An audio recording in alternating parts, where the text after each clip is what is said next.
반갑습니다. 불신을 없애는 유일한 방법은 약속을 지키는 겁니다. 대통령과 정치권이 지난 대선 과정에서 국민 앞에 약속했던 것을 성실하게만 이행한다면 어쩌면 오늘 제가 이 자리에 서서 이런 기자회견을 할 필요도 없었을지도 모르겠습니다. 오늘 제가 할 이야기는 약속을 지키라고 하는 단순한 진리에 대한 이야기입니다. 바로 기초자치단체 정당 공천제 문제에 대해서 새정치추진위원회의 입장을 말씀드리도록 하겠습니다. 지방자치 23년 이제 민선 6기 시대를 맞이하고 있습니다. 새로운 지방시대를 열기 위해서는 여야 정치권이 과감하게 기득권부터 내려놓아야 할 것입니다. 지난 20년간 지방선거는 정당 공천제를 유지해 왔습니다. 그런 과정에서 지방자치는 중앙정치 엘리트들의 권력 유지 수단이 되었고 지방자치는 중앙정치에 예속되고 말았습니다. 공천을 받기 위해서 후보들은 줄서기와 부정비리의 비리가 넘쳐났습니다. 그런 밀실공천의 폐해는 당선 후 더 많은 부정비리와 도덕적 해이로 이어졌습니다. 그렇기 때문에 지난 대선에서 안철수 후보는 기초지방자치단체 정당 공천의 폐지를 주장하였던 것입니다. 새누리당 박근혜 후보와 민주당의 문재인 후보도 기초선거 정당 공천제 폐지를 국민 앞에 약속했었습니다. 민주당은 대선 후에 당론으로 확정하는 절차까지 밟았습니다. 여야 정치권은 분명히 국민 앞에 약속을 했었습니다. 이제 실천만 하면 해결되는 단순한 일입니다. 그러나 최근 새누리당 당헌당규 개정 특위가 발표한 개선안은 대국민 약속을 저버리고 정당 공천제를 현행대로 유지하고자 하는 것입니다. 박근혜 대통령의 공약 상당수가 후퇴하고 있는 지금 기초선거 정당 공천 폐지의 약속마저 지켜지지 않는다면 박근혜 정부와 여당에 대한 국민의 불신은 더욱더 커져만 갈 것입니다.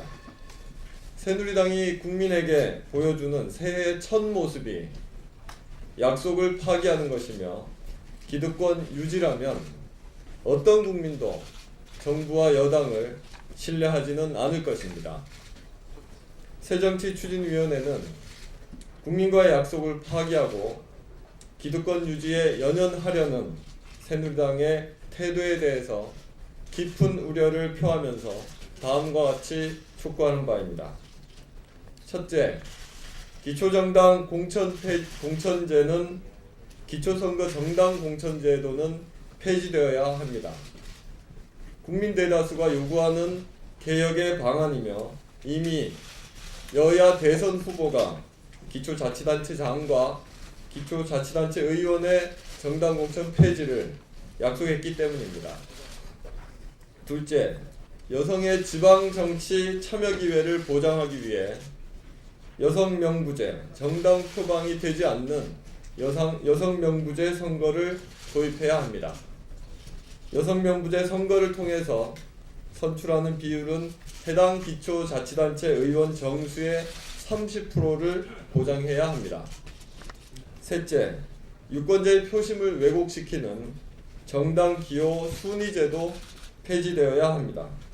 정당 기호 순위제는 제1당이나 유력 정당의 지위를 강화하는 후진적인 기득권 유지 수단일 뿐입니다. 후보의 능력과 자질에 따라서 선출되도록 정당 기호 순위 제도는 반드시 폐지되어야 합니다. 후보의 인물과 자질로서 선택되어야 하는 것이지 번호가 기득권이 되어서는 안 됩니다. 번호는 번호일 뿐인 것입니다. 거듭 말씀드리지만 기초선거 정당 공천 배제 문제는 국민과의 약속을 지키고 기득권에 집착하지만 않으면 쉽게 해결되는 문제입니다. 박근혜 대통령은 자신의 공약이 이처럼 지켜지지 않고 무시되는 것에 대해서 책임 있는 모습을 보여주셔야 할 것입니다. 중요한 것은 국민의 뜻이며 개혁의 방향은 당리당략이 아니라 국민의 이익이라는 점을 다시 한번 강조하는 바입니다. 정치권에 대한 국민의 약속의 이행과 각성을 촉구하는 바입니다. 고맙습니다. 질문 하나 하겠습니다. 예. 지금 새누리당에서 교육감 후보와 장학단체 후보 러닝메이트제 포함해서 교육감 후보에 대한 여러 가지 안들이 나오고 있는데요. 이런 교육감 선거제도에 대한 뭐 개편 방안이라던가 지금 나오고 있는 러닝메이트 제도라던가 이런 안에 대한 생각을 좀 했습니다. 일단 기초 지방선거에 대한 가장 중요한 그 약속 그리고 이행점의 문제는 정당공천제 여부의 문제입니다. 정당공천제 폐지가 이루어지고 난 후에 나머지 교육감 선거라든지 아니면 그 중임의 문제라든지 임기제의 문제라든지 이런 것은 보완책으로 얘기할 수 있는 것이지 대선 때 약속했던 그 공약했던 정당공천제 폐지가 되지 않는 이상 않는 가운데 논의되는 다른 어떤 얘기는 그 어떤 것도 약속했던 사항 그리고 논점을 흐리는 거라고 생각합니다. 교육감 선거에 대해서는 새정치라든가 의원의 개인적인 입장은 없으신가요? 저희들도 그 선거 제도에 대한 여러 가지 방안을 가지고 있습니다. 다만 이것은 지방선거 공천제, 정당 공천제 폐지와 더불어서 이야기를 해야 되는 것이고 또한 한 가지를 더 첨언한다면 교육감 선거의 제도의 문제는 그 과도하게 많은 선거 비용이 들어간다는 문제와 그 다음에 선거를 해결하는 것이라 해야 되는데 런닝메이트제가 그런 어떤 문제도 해결하는 해법 같지는 않습니다. 의원님 나와서 다시 네, 고맙습니다.